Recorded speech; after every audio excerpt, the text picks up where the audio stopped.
The morning of October 13th, 1917, seemed no different from any other in the Portuguese village of Fatima.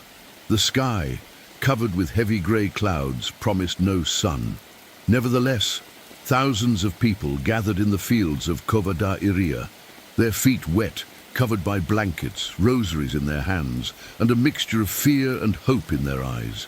They were more than 70,000 souls, summoned by a heavenly rumour that on that day a magnificent sign would manifest in the sky. They weren't just farmers. Among them were doctors, journalists, atheists, and government officials. Everyone wanted to see if what three little shepherds had claimed was true, that the Virgin Mary had promised a miracle so that everyone would believe. Lucia, Francisco, and Jacinta knelt once more. It was the sixth and final apparition. The silence became so dense that some claimed to have felt the air still. Lucia raised her eyes and uttered a phrase that would mark the beginning of what many call the day heaven touched earth. Look at the sun. At that instant, the star, previously hidden behind the clouds, revealed itself with force and began to spin like a wheel of fire. The sky, witness to humanity's tragedy, seemed to open, and the sun was not the sun we know. Witnesses described something inhuman, impossible. The sun spun on its axis at tremendous speed, shedding colored lights, red, violet, blue, yellow, that fell upon the crowd like a shower of spiritual fire. It stopped, spun in the opposite direction, and then suddenly descended as if it were about to crash to earth. Shouts, weeping, praise, loud confessions. People feared dying, and some said their sins flashed before their eyes like a movie. It wasn't just a visual phenomenon. It was an impact on the soul. The sun danced, said the newspapers in Lisbon and throughout Portugal. Even skeptics admitted that something had happened, something that left them speechless. An anti-clerical journalist named Avelino de Almeida from the newspaper O Século recounted it objectively. The sun trembled, made sudden movements never before seen, and seemed to be falling to earth. The clamor of the crowd was so loud it cannot be described. And this is where the big question arises. What exactly happened? An inexplicable natural phenomenon, a collective hallucination, or a sign from heaven that we have not yet fully understood? Lucia, the eldest of the three visionaries, declared years later that that day was not only a display of divine power, but a warning. Our Lady had told her that the world was entering a time of judgment, and that if she didn't convert, there would be serious consequences. Was the sun a sign, a symbol of purification or destruction? The Bible had already spoken of a day when the sun will be darkened and the moon will not give its light. But this event seemed different. It wasn't darkness, it was a fiery dance, a supernatural movement, as if God himself wanted to awaken a sleeping humanity. What if that sign was just the beginning of something greater? Church authorities cautiously began investigations. Years later, the Vatican officially recognized the miracle of the sun as a supernatural event. However, not all of Fatima's secrets were revealed at that time. The world's attention was focused on the solar phenomenon, but behind the astonished eyes of those present, God had also delivered a prophecy. And it is here that the deepest enigma begins to take shape. The third secret of Fatima, the sun, became a symbol. But of what? Of hope? Of judgment? Of transformation? For many faithful, the event marked the beginning of a new spiritual stage. For others, it was merely a reminder of divine power. However, for some researchers and theologians, this manifestation held a coded message that has yet to be fully revealed. What if the sun not only danced, but spoke? What if the language of light was a prophetic warning that few have been able to decipher? Lucia always knew more than she said in public. Years later, as a Carmelite nun, she would write confidential documents that only the Pope could read. In them, she spoke not only of wars and persecutions, but of a sign in the sky that would precede a decisive moment for humanity. Today, more than a century later, The mystery of the dancing sun lives on, and there are those who believe that this dance was only the first call, the first trumpet blast, announcing an irreversible change. Time stood still at Fatima, not only because of the phenomenon, but because something was sown in the spiritual history of the world, something that continues to germinate, something that could flourish in our days. Was Our Lady warning us of an even greater future event? A new sign in the sky, a second sun, as some contemporary prophecies claim? The truth is that those who were there never forgot, and those who study these messages in depth begin to see patterns, repetitions, signs that multiply. And it is now, as we recall that day when the sun seemed to lose its natural laws, that we must ask ourselves, are we ready for a new manifestation from the heavens? Because there are voices that assure us that the sun will speak again. But this time, its language will not be only light, it will be judgment. On October 13th, 1917, the sun wasn't just a celestial body shining on Earth. It was the protagonist. It was a message, it was a warning, but it was also a mystery. Because what was seen that day continues, more than 100 years later, to defy all human logic. What's interesting isn't just what the visionaries or pilgrims said, but what those who didn't expect to see anything testified to. Scientists, skeptics, atheist journalists, professors, doctors. What makes a phenomenon considered miraculous? Is it wonder, the impossibility of explaining it, or its impact on the human soul? The subsequent statements of those who were there seem straight out of an apocalyptic novel. Some spoke of a silver disk trembling in the sky. Others claimed the sun's heat had disappeared, that they could look directly at it without burning their eyes. Several people reported seeing the face of the Virgin Mary in the center of the sun. A child cried out that the sun was shattering like a giant host. And then came the most dramatic moment, the descent. The sun, that eternal and unreachable fire, seemed to break free from the firmament and plummet toward the crowd. It was then that thousands began to scream. Many knelt, convinced it was the end of the world. Others hugged each other, confessed their sins aloud, cried like children. No one remained indifferent. One of the most disturbing elements of this phenomenon was its manifold nature. Not everyone saw the same thing, but everyone felt something. Some saw lights swirling like spirals. Others reported that their clothes, wet from the sudden rain, dried in seconds. Some claimed the ground became warm. Some even claimed there was total silence, as if the entire universe were holding its breath.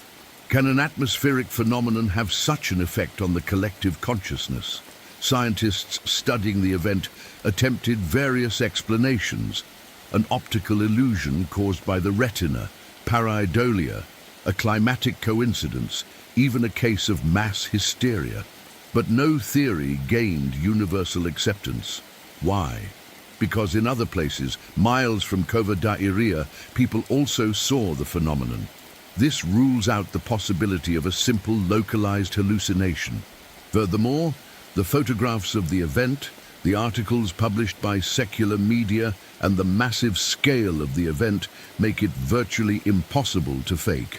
Astronomer Dr. Giuseppe Garibaldi, who studied the evidence years later, admitted that there could be no natural explanation for the described movements. The sun cannot move in that way without altering the entire structure of the solar system, he wrote. And he was right. If the sun had really descended or rotated at that speed, the Earth would have suffered catastrophic consequences. Therefore, the only logical conclusion, according to many Catholic scholars, is that God used an image, a vision shared by the human senses, to speak directly to souls. It wasn't the physical sun, it was a visible sign in the sky. Another detail that puzzles researchers is the lack of eye damage. If tens of thousands of people stared at the sun for more than 10 minutes without protection, how is it possible that no one suffered blindness or retinal burns? Some doctors have suggested that this reinforces the idea that what was seen was not the sun in its natural state, but rather a kind of divine screen, a spiritual projection in the form of a sun used by heaven to profoundly impact human consciousness. And then there's the mystical dimension. Many of those present reported experiencing an immediate inner conversion. People far from the faith, upon seeing the phenomenon, decided to change their lives. Some entered the seminary, others began praying the rosary daily. It wasn't just a visual spectacle, it was a touch to the soul. And that, according to the Church, is one of the strongest criteria for considering something miraculous: its spiritual fruit. Can a natural phenomenon change hardened hearts in seconds? Or was it, as many believe, an unprecedented divine breakthrough? The story of the dancing sun has become a living legend, and yet it's not the only time something similar has happened. In Medjugorje, in Akita, even in places like Nigeria and Venezuela, there are recent testimonies from people who saw the sun tremble, spin, emit colors, and move.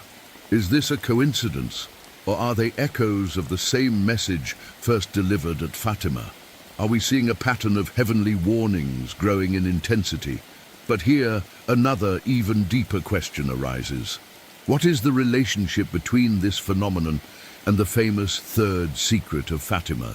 Because although the Vatican has officially published what appears to be the secret's contents, many voices within and outside the Church, theologians, cardinals, even bishops, have suggested that not everything was revealed.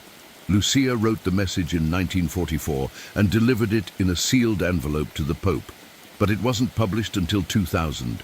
Why so much delay? Why so much mystery? The connection with the sun could be key. Some scholars believe the third secret contained references to a great sign in the sky, a cosmic event that would affect all of humanity. What if what we saw in 1917 was only a rehearsal, a preliminary warning? What if the true fulfillment of the message is yet to come? Because the apocalypse itself speaks of signs in the sun, the moon, and the stars before the judgment. And the Virgin's words weren't poetic, they were precise. Difficult times will come if humanity doesn't convert. The questions multiply, the testimonies remain, and the mystery remains open. But one thing is certain. On October 13th, 1917, something broke in the logic of the world. Something higher manifested itself, and thousands of people experienced a fragment of heaven. The key is not only what happened, but why it happened. What was God trying to tell us?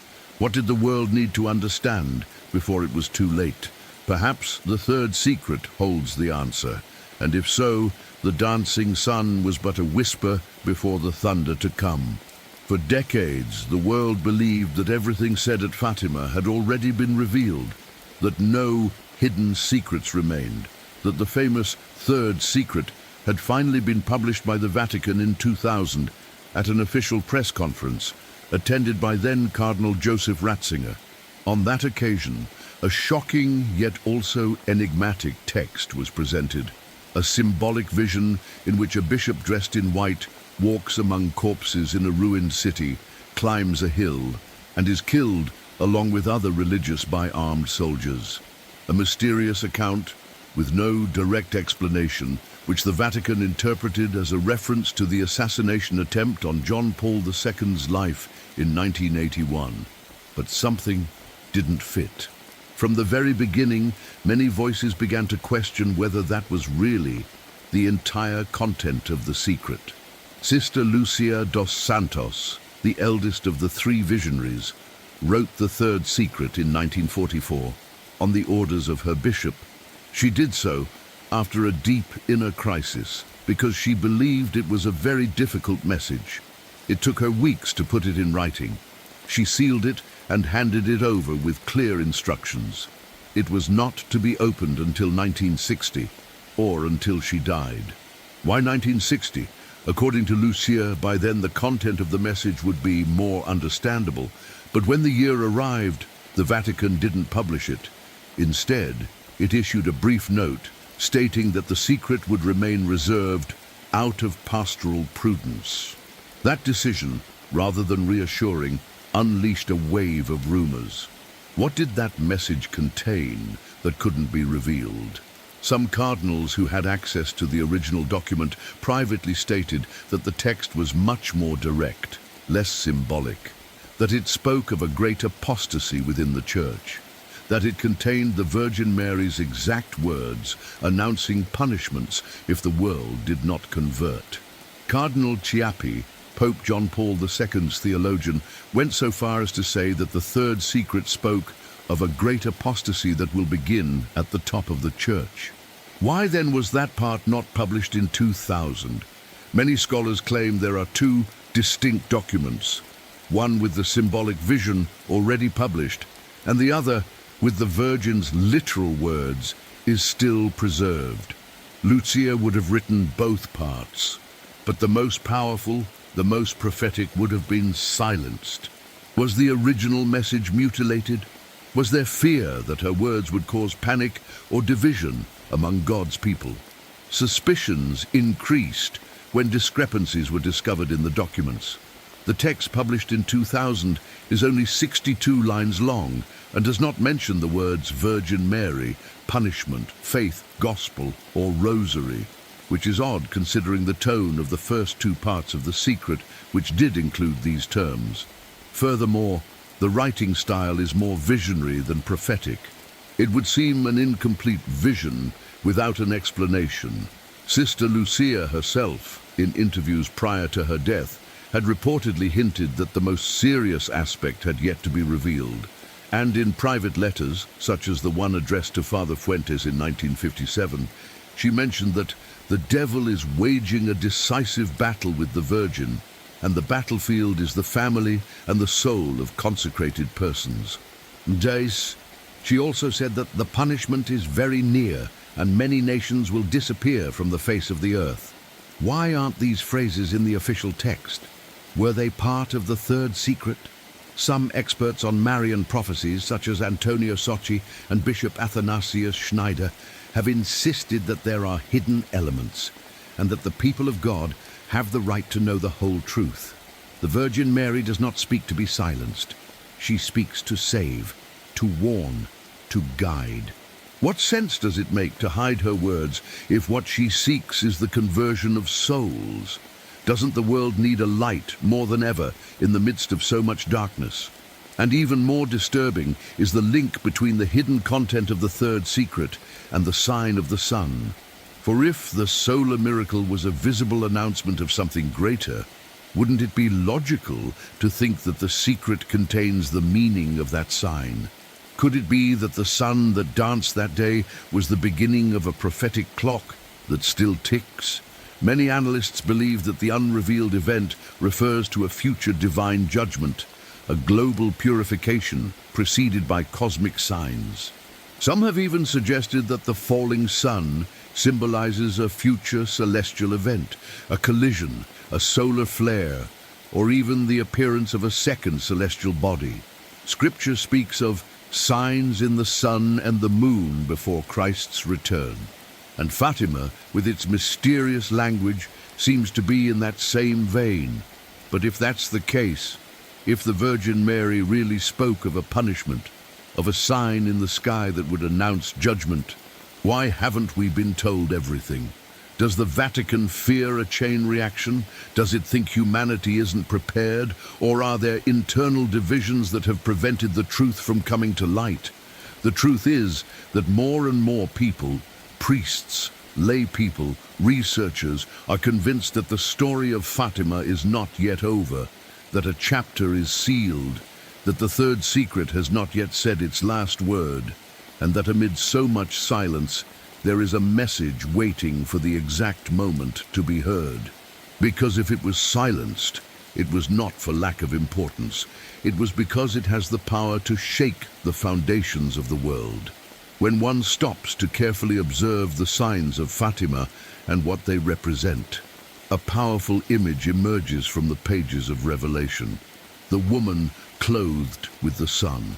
This is not a symbolic coincidence nor a forced interpretation.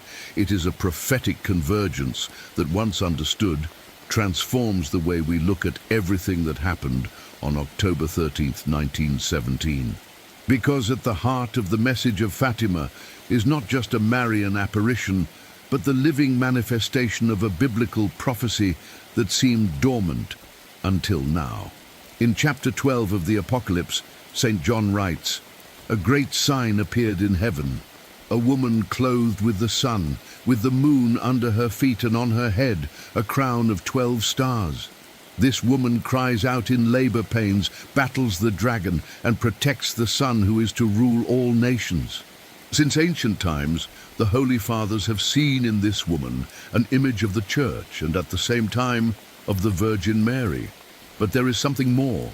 This vision is not only an eternal symbol, it is also an eschatological warning, a heavenly sign that will become visible in the end times. And if at Fatima we saw a sign in the sun, could it be that this woman clothed with the sun has become visible in our generation? The Virgin who appears at Fatima is radiant, luminous, wrapped in light. Her dress shines brighter than the sun, and her words cut the soul like a sword. She doesn't come just to console. She comes to warn, to show herself as a grieving mother who pleads for the conversion of the world. And in her apparition, the sun dances. The sun obeys. The sun acts as if responding to the presence of the Queen of Heaven. Could this be a direct echo of the Apocalypse? The woman of the Apocalypse is pursued by a dragon, a symbol of evil, of the devil, of the power that seeks to devour the holy. And at Fatima, Our Lady warns of a great struggle between good and evil, a spiritual battle no longer fought only in heaven, but in families, in nations, in the heart of every person. She mentions wars, persecutions, errors that Russia would spread throughout the world, and the loss of faith. All of this aligns with the apocalyptic vision of a world in turmoil, where the woman clothed with the sun must flee into the desert to be protected by God. The most striking thing is that this connection was not the idea of modern theologians. Sister Lucy herself, in her later writings, points out that the message of Fatima is a continuation of what the Apocalypse foretells. It is as if heaven had decided to intervene directly in history, not with metaphors, but with concrete, visible actions, to remind us that we are not in ordinary times, that the prophecy has been set in motion, and that the woman in chapter 12 now speaks clearly in different parts of the world. Furthermore, if we look closely, Fatima is not an isolated case. At La Salette in 1846, Our Lady also appeared in tears, with a message laden with pain and judgment. In Akita, Japan in 1973, she again warned of fire falling from the sky, internal division in the church, and a global purification. And in Medjugorje, the Queen of Peace repeatedly insists on the need for prayer, fasting, and conversion, because the secrets she entrusted there, and which have yet to be revealed, will change the world. And what do all these apparitions have in common? The central figure is a woman who does not come alone. She comes clothed in the sun. She comes with prophetic authority. She comes announcing a time that is shortening. She comes, as in the Apocalypse, to fight for her children and protect them from the great dragon. Her presence illuminates, but also confronts. And her message is clear. Either the world converts, or judgment will come. Not as a capricious punishment, but as a consequence of a humanity that has forgotten God. In this context, the miracle of the sun takes on an even deeper dimension. It is not just a supernatural act to confirm the authenticity of an apparition. It is a visible representation of what St. John saw on Patmos. It is as if heaven were saying, "The sign is here, not in dreams, not in symbolic visions, but before your eyes." The sun, instead of being the source of light, becomes an instrument of divine light. It submits, it moves, it trembles in the presence of the woman. And if we understand that this woman is the same one who cries out for her children in the end times, then we must ask ourselves, what comes next? Because in the apocalyptic sequence, After the appearance of the woman clothed with the sun, a war breaks out. Michael and his angels battle the dragon, and the dragon, having been defeated, descends to earth in great fury, for he knows that he has but a little time. Could this be the time of the dragon? Could it be that the sign in the sun in 1917 was the first visible movement of a spiritual battle now being waged on all fronts? Because if the woman clothed with the sun has already manifested herself, if she has walked our lands, if she has wept on our statues, if she has warned in our languages, then we are within prophetic history. We are no longer mere observers, we are part of the combat. And that combat is not with human weapons. It is with weapons of the Spirit, the rosary, the Eucharist, confession, fidelity, purity. Everything the modern world has scorned is what the woman asks us to recover. Not so that we live in fear, but so that we are protected. So that when the great sign comes in the sky, the definitive one, the one that has not yet occurred, we are on the side of light. Because if the sun was used as a warning in 1917, what will the sky use next time? Although the church officially recognized the apparitions of Fatima, and although millions of people know the story of the miracle of the sun, there is a part of the message that continues to resonate like a hidden alarm. These are the words that Lucia, the foremost visionary, left written in little-known letters and testimonies. Words that were not always proclaimed from the altars, but that carry with them the weight of a divine warning that never expires. Because what Our Lady told Lucia wasn't just for 1917, it was for our time. And if one dares to read between the lines, the conclusion is disturbing. We are experiencing the silent fulfillment of a prophecy that the world chose to ignore. In one of her letters to Father Fuentes in 1957, Lucia wrote with disconcerting clarity, "Father, the Blessed Virgin has told me repeatedly, many nations will disappear from the face of the earth. Russia will be the instrument of heaven's punishment for the entire world if we do not first obtain the conversion of that poor nation." But that wasn't the most disturbing thing. It was what she said about the state of the church and the human soul. She asserted that the final battle between God and Satan will be over marriage and the family. A prophetic phrase that seemed strange in its time, but which today, in light of the cultural, ideological and spiritual attacks against the institution of the family, takes on an almost apocalyptic meaning. Lucia also affirmed that the devil was determined to infiltrate ecclesiastical structures, not as an external enemy, but from within. She spoke of priests who would stop speaking of God, of empty altars, of cold hearts, and she warned that many souls would be lost because there would be no one to intercede for them. Are we seeing this today? Are these not the signs of a silent apostasy, spreading like a thick fog over entire villages? Furthermore, the visionary did not limit herself to describing evils. She also spoke of an impending event, a mysterious light in the sky, a radiance never before seen that would precede punishment. In 1938, a stunning aurora borealis was recorded, illuminating the skies of Europe and Africa in shades of blood red. Lucia identified this phenomenon with the sign Our Lady had predicted as a warning that World War II would begin. And so it did. Could there be a second, even more intense light in the sky, announcing the beginning of the final judgment? Many contemporary visionaries, some still under the discernment of the Church, have spoken of a great illumination of conscience, a worldwide warning in which every soul will see its state before God. Curiously, Lucia had already described something similar, without naming it as such. She spoke of a great moment of grace that would be preceded by cosmic signs, in which each person would understand the truth about their life. A moment in which the soul will be unable to escape the truth. And if that weren't enough, Lucia also predicted the loss of the sense of the sacred. She said that times would come when the sacraments would be profaned, the Eucharist scorned, and churches turned into spiritual ruins. Those words are recorded in private letters and reliable testimonies. And when we look at our current reality, it's hard not to shudder, because many of these things are already happening, and not as isolated events, but as symptoms of a sickness that has penetrated deep into the heart of the world. But there's something else, something many don't know. Lucia also wrote that heaven had shown her a brief time of mercy before the punishment, a period where humanity would have one last chance to repent, a time when hearts could still change. Some interpret this as the present time, a period of silence before the thunder, a pause laden with meaning, a divine sigh that withholds punishment to offer salvation.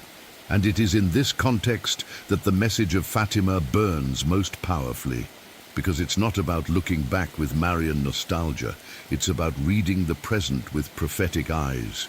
Lucia wasn't just a shepherd girl, she was a witness to a heavenly plan, the bearer of a living message. And her silence, that conventual silence hidden behind the walls of Carmel, hid secrets that today cry out from the soul of time, because what she saw is about to be fulfilled.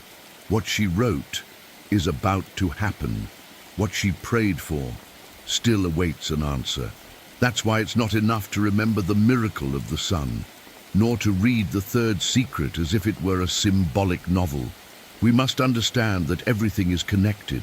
The sign in the sky, the vision of the woman clothed with the sun, the dragon descending, the nations toppling, the families breaking up, the church being purified. Everything is part of the same spiritual map. And that map, though complex, has a point of arrival, the decision of each soul. Are we willing to heed the call? Or will we continue waiting for everything to resolve itself, as if heaven hadn't already spoken clearly enough? Because time is growing short. And the clock of Fatima, that clock lit by the dancing sun, continues to tick away. The apparitions of Fatima were recognized by the church. The miracle of the sun was witnessed by more than 70,000 people. Our Lady's words were broadcast in every language. And yet, the world did not listen. It did not listen in 1917. It did not listen in 1938. It did not listen during the wars, nor in the decades that followed. The message of Fatima was received, documented, venerated, but not obeyed. As if humanity had accepted heaven as a spectacle, but not as a direction. And the price of that indifference has begun to reveal itself with relentless slowness. Because the greatest tragedy was not the announced punishment, but the disregard for the call of a mother. When Our Lady asked for penance, prayer, and conversion, she wasn't speaking in the abstract. She wasn't proposing an optional devotion. She was launching a cry from the heart of heaven.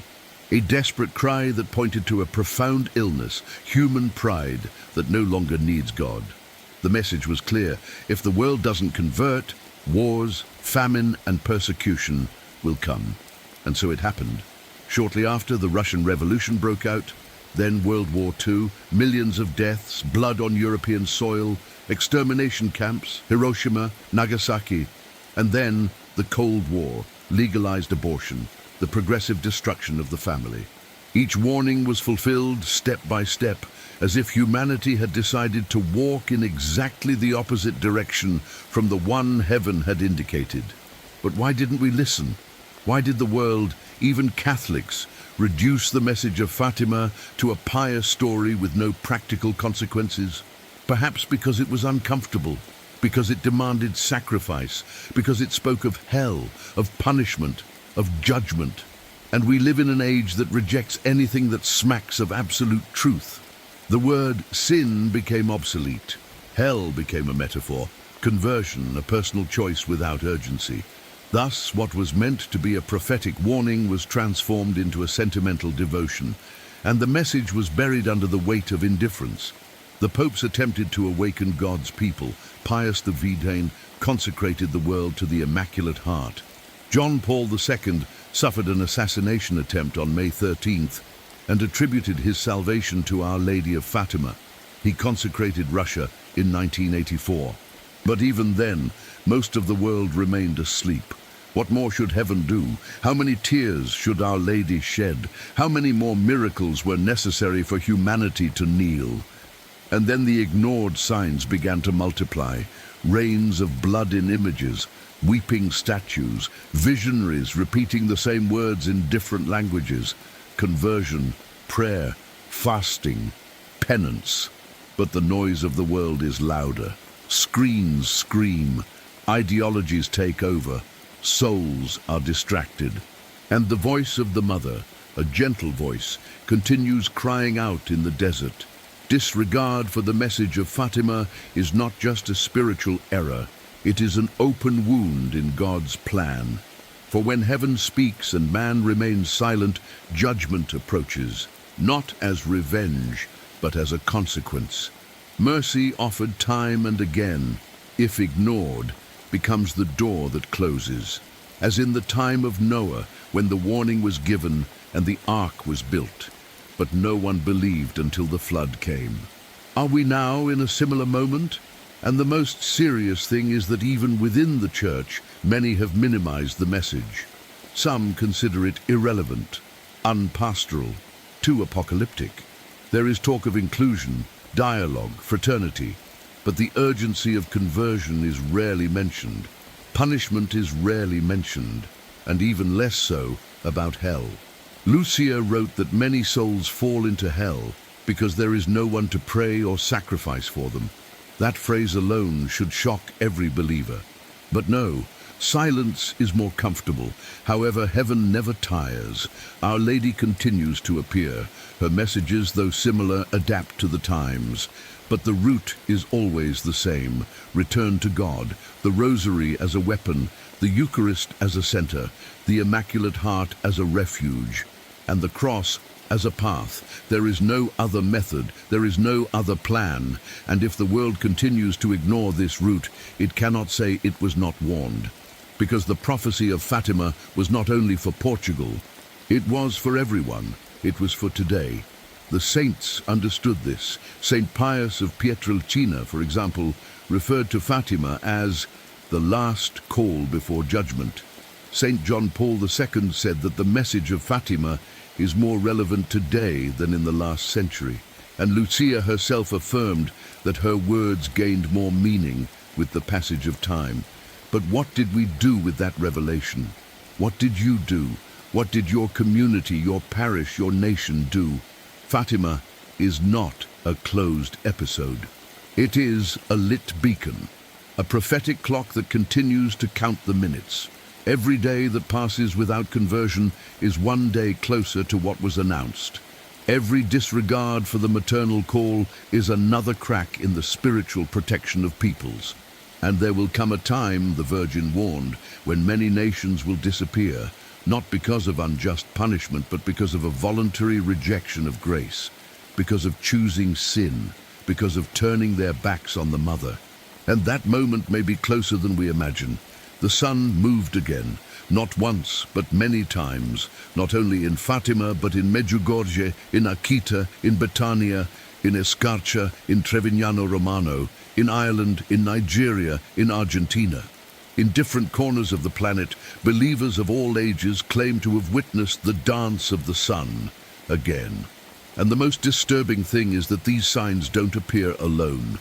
They are accompanied by tears. Tears that flow from Marian images, tears of blood, tears that emerge without scientific explanation from statues, paintings, even medals. Are we dealing with mere coincidences? Or is the message of Fatima being repeated with greater urgency? Since Our Lady last appeared at Cova da Iria, the sky seems to have spoken non-stop. The heavenly language remains symbolic, but increasingly clear. The sun, that majestic star that marked history on October 13th, 1917, has become a recurring protagonist. In Medjugorje, thousands of pilgrims have reported seeing the sun pulsate, rotate, emit colors, and move in supernatural ways. Many claim they can look at it without damaging their eyes, just as they did at Fatima. And some have seen in it the shape of a cross, a heart, even the face of Our Lady. Is it a collective illusion, an optical phenomenon, or a call from heaven that insists because we haven't yet heard? Science strives to explain, but it fails to provide a solid answer in the face of the magnitude of these testimonies. Because we're not talking about one or two people, we're talking about multitudes. And when these manifestations coincide with profound conversions, unexpected confessions, physical and spiritual healings, the mystery deepens even more. Our Lady seems to repeat the language of Fatima, but now with tears. Tears, that very human, very maternal sign, have become the new face of divine warning. Images of Mary weeping blood in Akita, Japan. Marian faces drenched in salt water in Naju, Korea. Miraculous tears in Sicily, Venezuela, and the United States.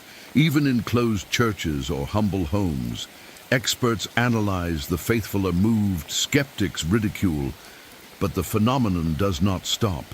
The Virgin is weeping, and she does so because her children do not listen, because sin has increased, because humanity is heading toward a spiritual abyss. In Akita, for example, a wooden statue of the Virgin Mary began to weep in 1975. It wept on 101 separate occasions. Most impressively, Sister Agnes Sasagawa, a seer there, received direct messages that seemed to echo the tone of Fatima. One of them read, "If men do not repent and improve, the Father will inflict a terrible punishment on all humanity. It will be a punishment greater than the flood, such as has never been seen before." This prophecy shook the Catholic world, yet over time it was forgotten. Are we repeating the pattern, ignoring visible signs while the spiritual clock ticks? In Medjugorje, Marian apparitions have continued since 1981. Our Lady presents herself as the Queen of Peace, and her face reflects the same sadness as in Fatima. She speaks tenderly, yet firmly. She calls for conversion, fasting, prayer, and reparation. And although the 10 secrets entrusted to the visionaries have not yet been revealed, many believe one of them involves a great sign in the sky, a light, a fire, a sign that no one will be able to ignore. Could this be a repeat of the solar miracle, or something even more striking? Are Mary's tears announcing the approaching definitive sign? The truth is that these manifestations are occurring with increasing frequency, and in increasingly dramatic contexts: wars, earthquakes, social collapse, loss of faith. Everything seems connected, and heaven, instead of remaining silent, intensifies its cry. Even outside the Catholic world, people of different religions and cultures claim to have witnessed strange lights in the sky, inexplicable glows, figures forming in the sun or the moon. Is it possible that the human soul is being called from on high, and that these luminous signals are like visual trumpets, announcing that the time of great decision is approaching? But there's one detail we can't ignore. Every time the sun has danced, every time the Virgin has wept, the most powerful result has been conversion. People who had strayed from the faith return to the church. Broken marriages are restored, addictions are broken, vocations emerge. Isn't this a sign that the supernatural is at work? That God is still giving opportunities before the great warning? If at Fatima, the sun was the visible sign of the beginning of a prophecy, couldn't these new signs be the final calls before total fulfillment? Because Mary's tears are not a spectacle, they are silent cries, cries that cry out for your children, for your soul, for your eternity. And if the statues weep, it is because hearts no longer do. If the sun dances, it is because men no longer look toward heaven. And if the lights of heaven are lit, it is because the darkness of the earth has increased. The big question is, how much longer will this period of mercy last? How many more signs are needed for the world to wake up? Because if the tears continue, it's because there is still hope. The sun doesn't just warm the earth. In the Bible, the sun is not a simple, luminous star. It is a symbol, a spiritual language that from Genesis to Revelation represents both the glory of God and his judgment.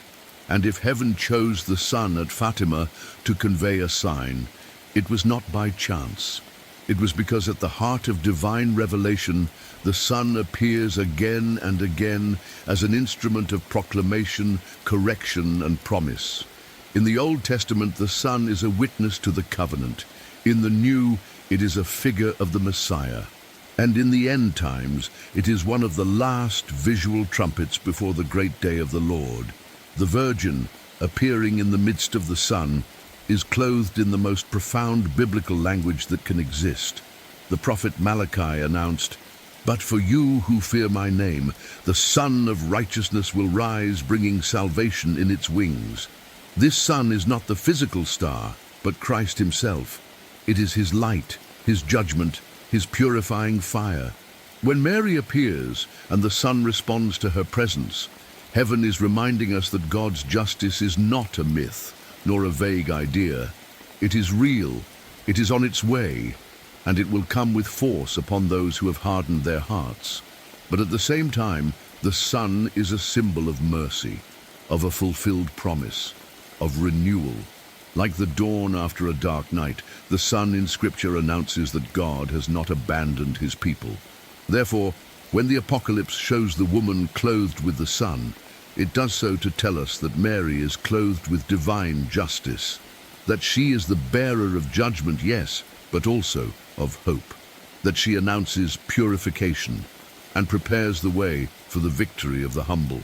At Fatima, the sun danced, but before that it was enveloped in a cloud. It was hidden, and then it shone with an unnatural force. Some theologians have seen in this detail a reference to prophetic eclipses. Jesus himself, in the Gospel of Matthew, says that the sun will be darkened, the moon will not give its light, and the stars will fall from the sky before his return. And in recent times, we have seen a string of eclipses, astronomical alignments, blood moons, and unusual auroras. Could it be that the heavens continue to speak with the same old alphabet, but no one wants to read it anymore?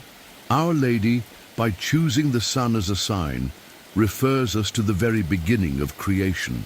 God said, "Let there be light," and the universe began to take shape. Then he placed the sun to signify the times and the seasons, not just to mark the days, but also the prophetic moments. In Revelation, the sun also appears as an object of punishment. The fourth angel pours out his bowl upon it, and it burns men with fire, and they, instead of repenting, curse God. Is this the same sun that danced at Fatima?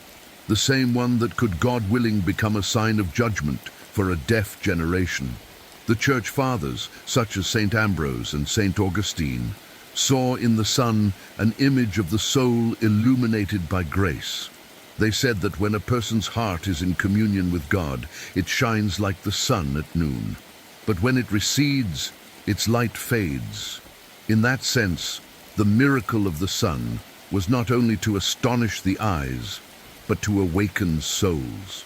It was an inner shock, a silent but fierce message, a wake-up from heaven for those who were walking in sleep. And Mary, why does she appear wrapped in the sun? Because she is the perfect reflection of the light of Christ. Because she is the woman of the Apocalypse. Because her mantle not only protects, it also illuminates. And if her presence makes the sun tremble, it is because her mission is not gentle or lukewarm. It is a prophetic, urgent mission. She comes to call, to warn, to gather her faithful children before judgment falls. And if the world does not listen, the sun will speak again, not with dance, but with fire. Some mystics have written about a spiritual solar flare that will touch the consciousness of every human being, a kind of inner illumination that will be preceded by a visible sign in the sky, a light that purifies, a fire that reveals, a judgment that reveals the state of the soul as if in a divine mirror. And curiously, scientists have warned in recent years about solar storms of unusual intensity, capable of affecting satellites, electrical grids, and global systems. Is it a coincidence?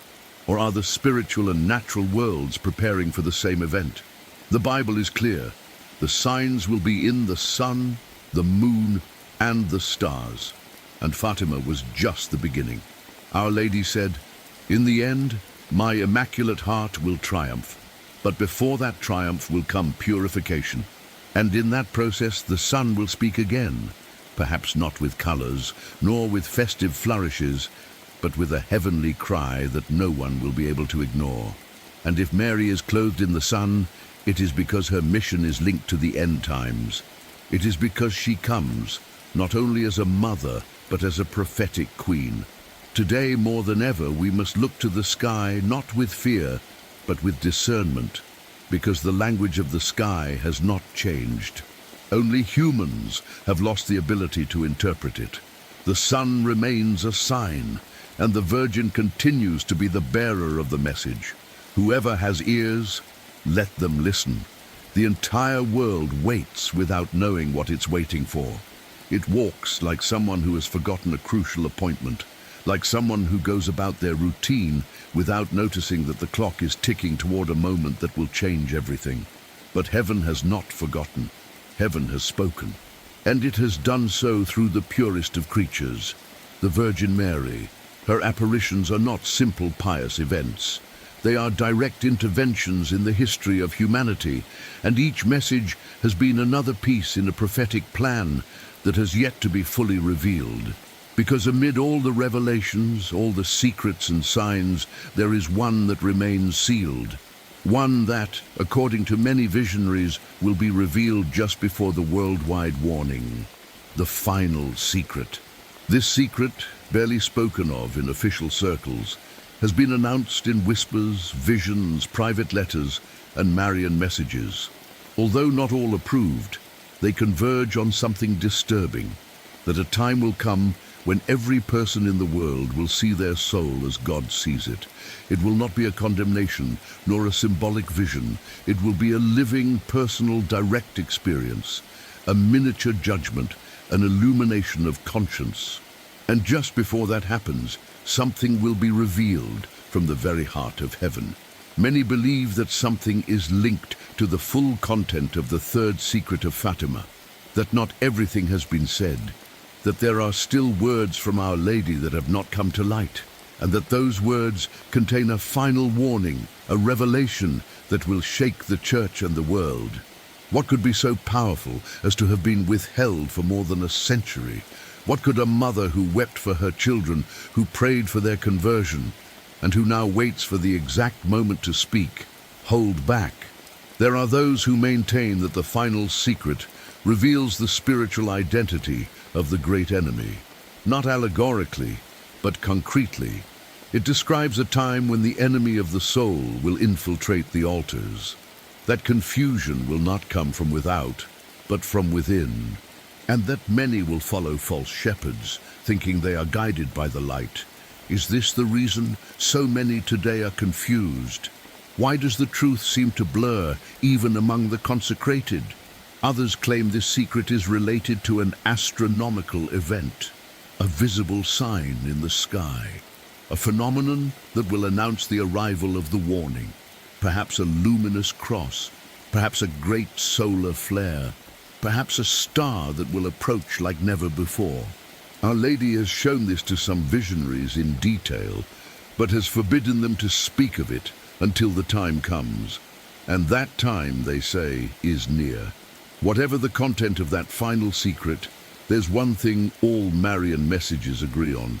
It will be preceded by a great silence, a time when everything will seem normal, when routine will continue, when even believers will feel disconnected.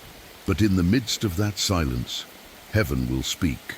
And then the entire world will come to a standstill.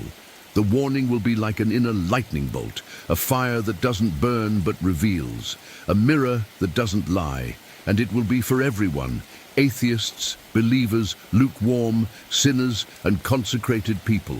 Religion and age will not matter. Every soul will see its story through God's eyes. It will be a gift of mercy before judgment, a last chance, but also a test, because many will not resist.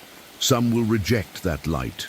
Others will cling to it with all their hearts, And that's why the secret must be revealed first, because it must prepare, because it must alert, because it must shake the souls who may yet return. The visionaries of Garabandal, for example, said that no one will be able to avoid it, that everyone will experience it, that it will be something that will paralyze the world, and that it will be followed by a visible miracle, and then by punishment if the world doesn't change. Is it possible that Fatima was the first chapter in this prophetic sequence, that the final secret is linked to that spiritual clock that began ticking in 1917, that the dancing sun marked the beginning, and that the next sign in the sky announces the end of the time of mercy? The Virgin hasn't come to frighten, she comes to prepare. But like every mother, when her children don't listen, her words become more urgent, her messages become clearer, and her silences more intense. What hasn't yet been revealed will be, and when that happens, each of us will have to respond, not with theories, not with opinions, but with transformed lives.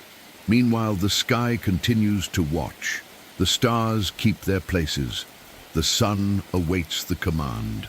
And Mary, silent, waits for the exact moment, because when the final secret is revealed, the world will know there is no turning back.